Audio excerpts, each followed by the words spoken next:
Somebody made a comment on my last post, which was either from, it might have been from last week's meeting.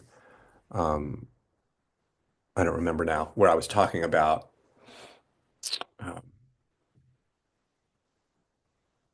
one way to understand meditation is to see it not as a means towards an end, but as an expression of the end. In other words, the what we call um, the flow of experience can be seen as all of it is an expression of the same fundamental reality, the same,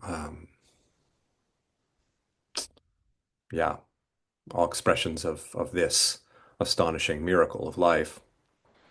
And this person was understandably asking, well, are you saying then that if everything is meditation, the flow of meditation, as I was suggesting, one way to look at it, that ignorance is the same as wisdom and um, uh, delusion is the same as enlightenment. That's what this person was sort of taking away from it, and was confusing to them because it seems like those things are very different. And what's the point of some teaching focused on something called enlightenment or realization, or even though I don't tend to use those words very much. Second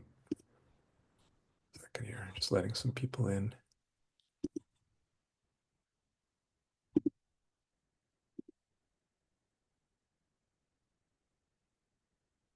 And in my response to this person online, I said, yeah, from the perspective of how things seem to be descriptively, and particularly if you look at things that would are the way we're languaging them are like polar opposites, ignorance and wisdom. I mean, how can you say they're the same thing fundamentally? Or in the Buddhist tradition, it is sometimes said samsara, which is thought of as illusion, is the same as nirvana, sort of the recognition that frees one from illusion, that they're the same thing. Well, that's a head scratcher, right? So then if they're the same thing, then what am I doing trying to get from bondage to liberation or ignorance to clarity? Um, and what I said to them is that we we discover that they're the same thing by finding what it is about all of this stuff that's showing up and being described. What about it is fundamentally the same? Because at the level of how we describe things, I mean, everything is different, as I always say, right? I mean, a pen is not a piece of paper, and your fear is not your joy. I mean, they're just completely different flavors of life, right? I mean, um, a carrot is not a strawberry. Everything's different. And following that logic, ignorance is not the same as wisdom, right? So, yeah, all of that makes sense from within the frame of reference of things are what we say they are. And this is the world that we think we live in. And in one sense, it is experienced as that. So, well, how do we find what it is that is presumably, Pat mentioned, asked me about Longchenpa, and Longchenpa used to say, to discover the equalness of everything, how everything is equal, not in some kind of philosophical sense, but equal in the sense of like not different, fundamentally not different, even though apparently very different, right? So how do we find that? I mean, and this is the challenge, if there's a real challenge in this sort of investigation, is that things seem to show up as being something. They seem to have resolved as being what they seem to be, right? Very specifically, like a carrot has become a carrot and it's not a strawberry, and I can distinguish between the two, and pleasure is not pain, and I can distinguish those two phenomena, right? Sure seems like it. But here's the funny thing is that even though the world shows up as resolvable and specifiable, like there it is, like that's the specific flavor and it's distinct from this specific flavor. And it shows up that way, right? It would be ridiculous to deny that. It would be ridiculous. Um, we can discover something by looking, with a little more sensitivity and a little bit more curiosity and shall I say some humility. Humility in the sense of like, maybe I don't know what it is, even though I think I do. I mean, for God's sake, I know what fear is. I have a word for it. Like I know what it is. I've got a category to put it in, just as I have a category to put in joy. I use those two examples. I say this all the time, but I think it's worthwhile looking at um, repeatedly to see it because I was noticing this the other day. I was just kind of having fun exploring experiencing and noticing how really instantaneous almost it is to categorize what's happening. I mean, it's amazing. As you sit here, if you were to just sit here, well, you are just sitting here, and you can start to tune into this flow of experience and notice how there's this, it feels like it happens in the instant in a sense that something seems to appear, like come into view, and that which seems to come into view, there's an associated labeling of that, identifying of what that is that's come into view. I mean, things are also coming into view for which it's very clear we have no idea what they are, but we're having a tendency to focus more on like, oh, there's a thought, there's an emotion, there's a sensation, there's a sound, right?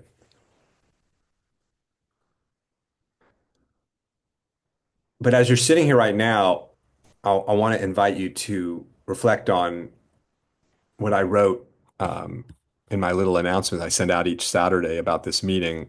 And I said, there isn't something that changes, but simply change. Okay.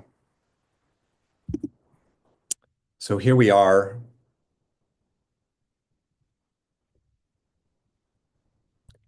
I mean, let's go real primal here. Let's take those three words. Here we are. Here, the sense of something is here. So we can label that here, right? It's here, it's present. And we are like that sense of being. And notice how there's not something there. I mean, I just used a word to describe the sense of being, but feel that there's not a thing here. There's no things appearing. There's what we could say just appearing. In other words, and that appearing is dynamic. And so what we imagine is showing up as something identifiable, like that suddenly, oh, there's a thought that you've identified as a thought, or whatever it is that seems to be identifiable. As experience,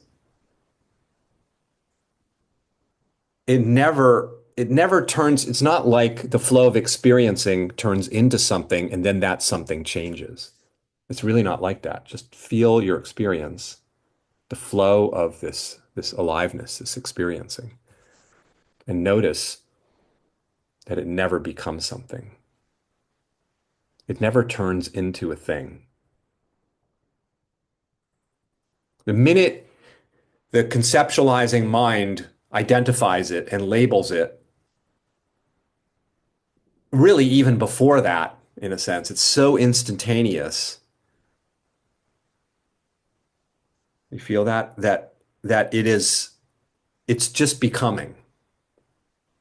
The moment is always becoming, but it never becomes something, right? Because it would have to become, it would have to stabilize, it would have to concretize, it would have to become static to become something, right? But do you feel how the moment is not stabilizing as anything? It's just constantly flowing. So, for example, I have this idea of being in a room having a conversation with all of you. So there's the conceptualization of what's occurring as something that I can put in a category that's very different than me, I don't know, sitting in a jail cell somewhere all by myself. Okay. So two completely different events I just described. The actual experience that I'm calling sitting in a room having a conversation with all of you on my computer, that description is a description of what? It's a description of something that's here, that's present, that the mind is labeling as a conversation that's taking place in my office, in my room here. And you could apply the same label to wherever you're sitting right now. But notice how there's the idea and then there's the actual experience. And notice that the experience is not an idea, is it? It's an experience. And that experience is never concretizing as something that you could call a room. Never. You feel that? In experience, there's no room here. There's no conversation here. There's no people here. There's no,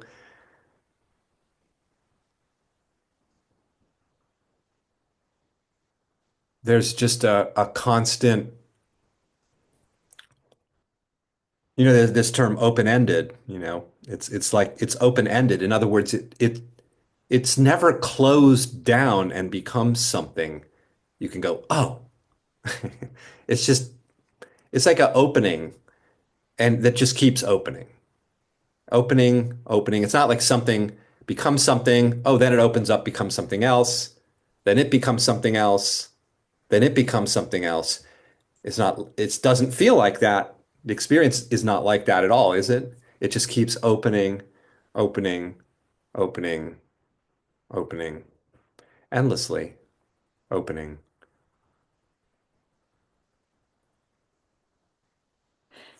So now notice like the juxtaposition of these two realities in a sense. There's the concretized notion of a stable object called a room that you're sitting in. In my case, I'm in a room. Um, yeah, well, that's a stable object called the room. And then there's my experience, and that's well ever changing. But you see that the complete utter difference of those two realities in a sense. The ever changing, ever opening, ever flowing, never concretizing experience.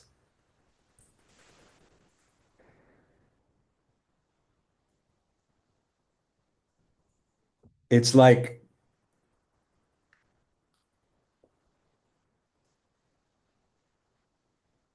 I mean, and how this happens, I'm not going to try to say how that is. Whenever I used to ask my friend Peter that question, how can something that's here for no time look like something? And he would always say it's magic.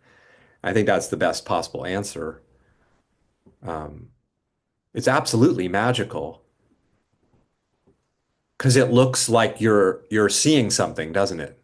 Like that you can identify where you are in one sense. But then just let yourself slip back into experience itself and notice that you have no idea where you are, do you?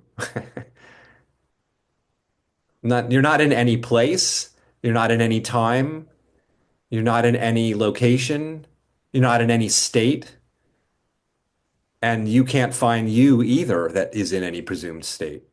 In other words, you don't find anything. You find change. If you're going to say anything about what you find, that's a way of characterizing with words what's beyond words because you can't find change either, right?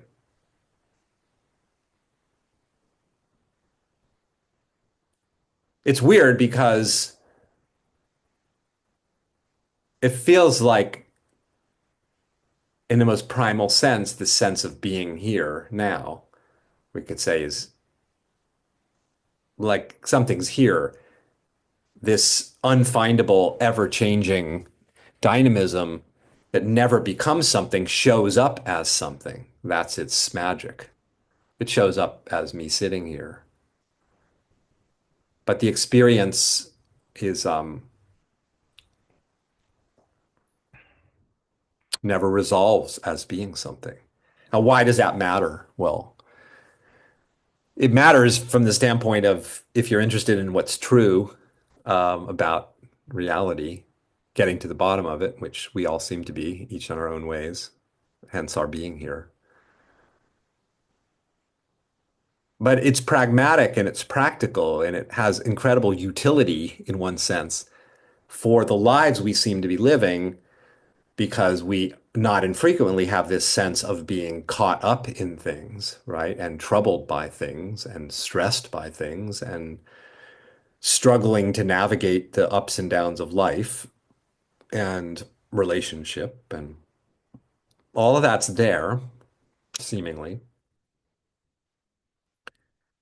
And we could say sometimes that just feels like, well, it can feel like suffering, what we call suffering, right?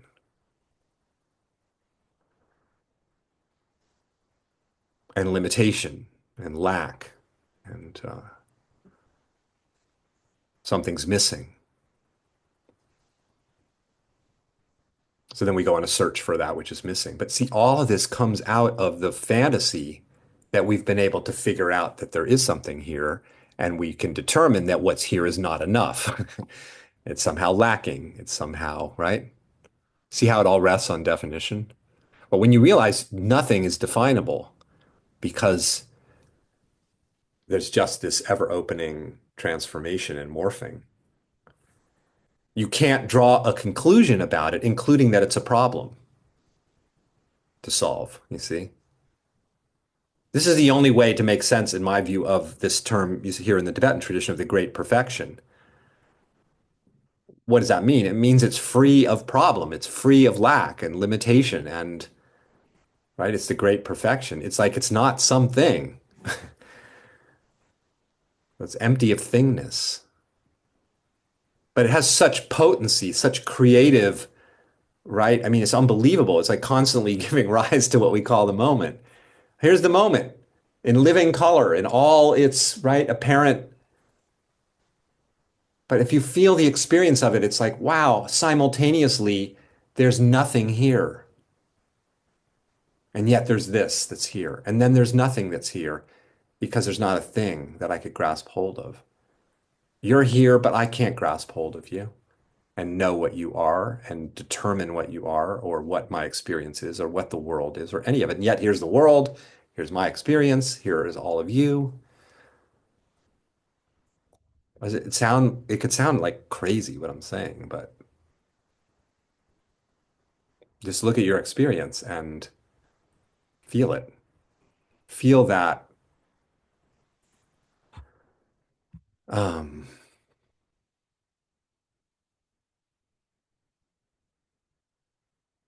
ungraspable nature of it.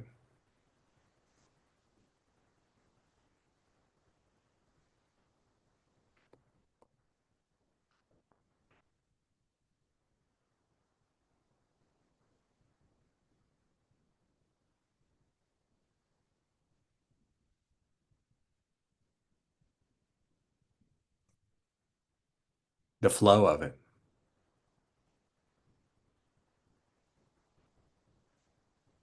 the release that is every moment. Nothing's held on to. I mean, um,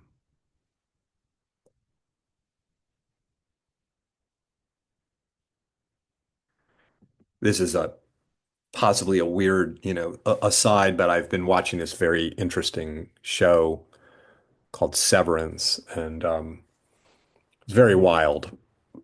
I could imagine people having quite different views of it as a show. And the basic premise is that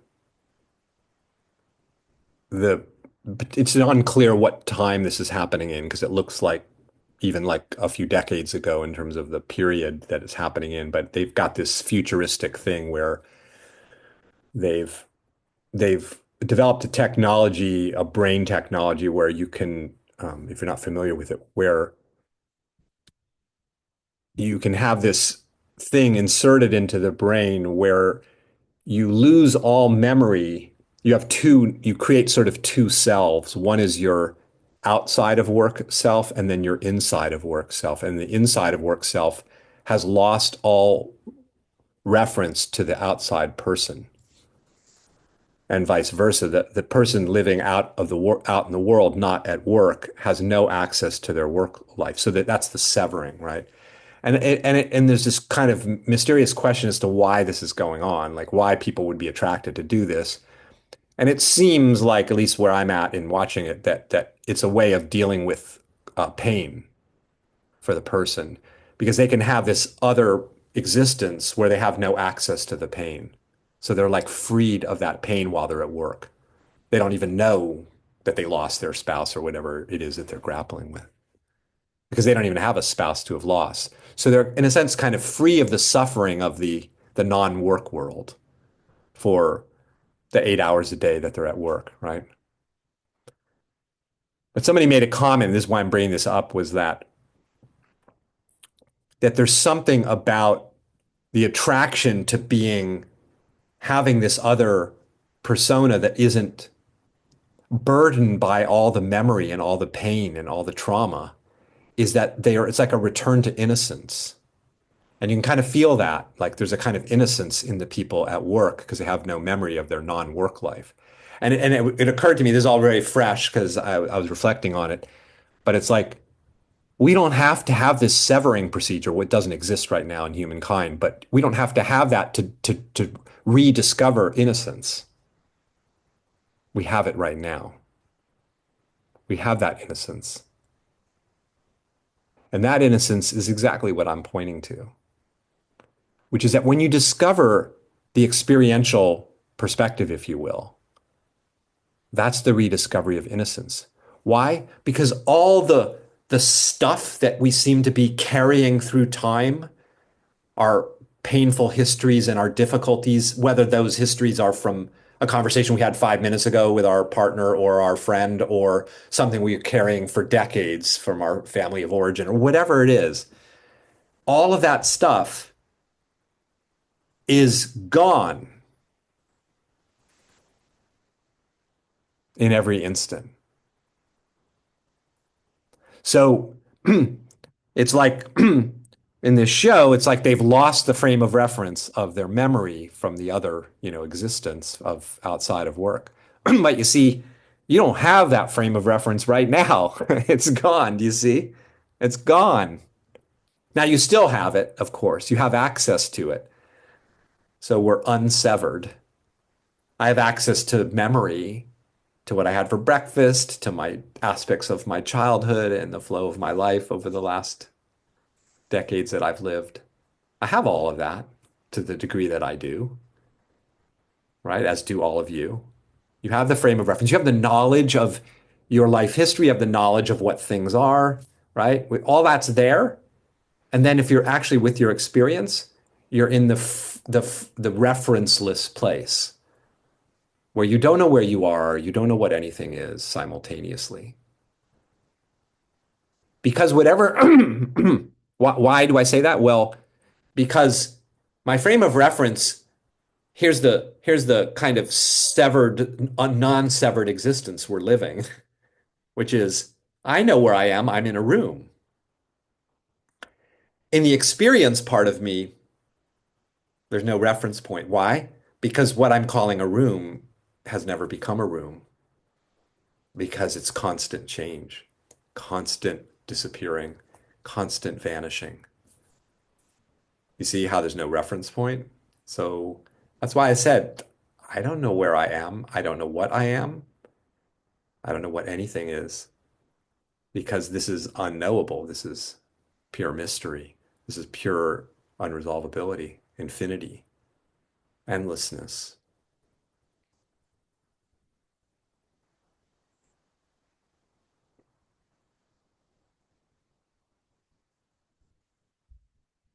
And that's unless ye become as little children, you not will not see the kingdom of heaven, that saying.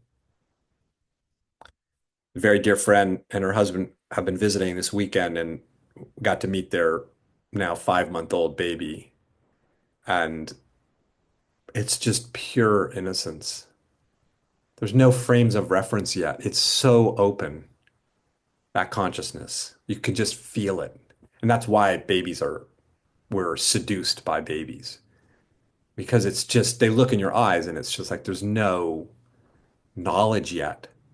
And that's freedom, freedom from the known, as Krishnamurti said.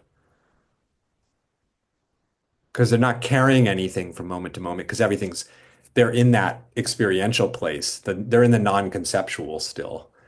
They will soon be acquiring language. She will be acquiring language, this young, beautiful infant, now, little baby. And then she'll have knowledge of like, oh, that's mom and dad, and this is my room and my bed, and this is my thumb I can put in my mouth, and this is my stuffed animal. And then it will graduate to these are my schoolmates and all that. And it's beautiful.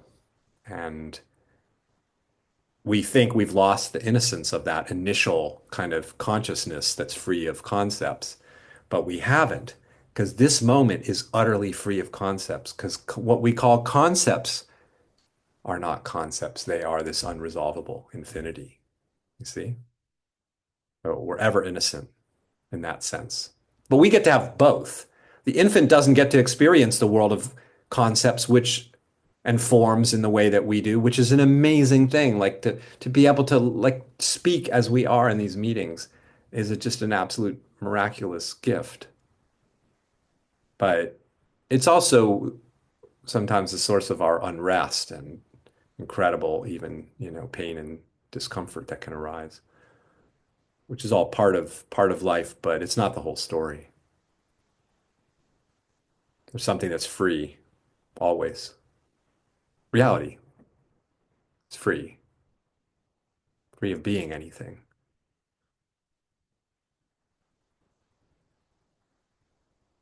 and free to appear as anything, apparently.